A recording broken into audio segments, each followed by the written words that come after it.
প্রায় আড়াই দশকেরও বেশি সময় ধরে তেলিয়ামুড়ার ব্রহ্মছড়া এলাকার নদী তীরবর্তী সরকারি খাস জমিতে কৃষিকাজ করে আসছিলেন মহারানীপুর এলাকার কৃষকরা।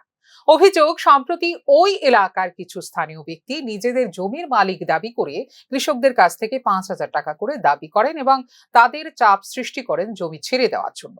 এতে ক্ষুব্ধ হয়ে প্রশাসনিক হস্তক্ষেপের দাবিতে আসাম আগরতলা জাতীয় সড়কে অবরোধ শুরু করেন কৃষকরা।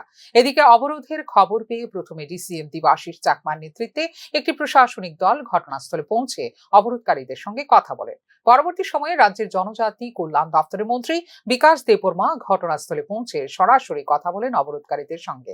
এই ক্ষেত্রে দেওয়া হয় সমস্যা সমাধানের প্রতিশ্রুতি। প্রেক্ষিতে প্রত্যাহার করা হয় অবরোধ। কারণে এখানে আসা এবং কি হয়েছে ঘটনা?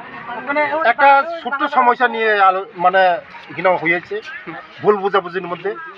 আমার ডিসিএম সাহেব আছে, তারা বুঝছে না। আমার সঙ্গে দেখা করতে গেছিলো, আমারে পাই নাই।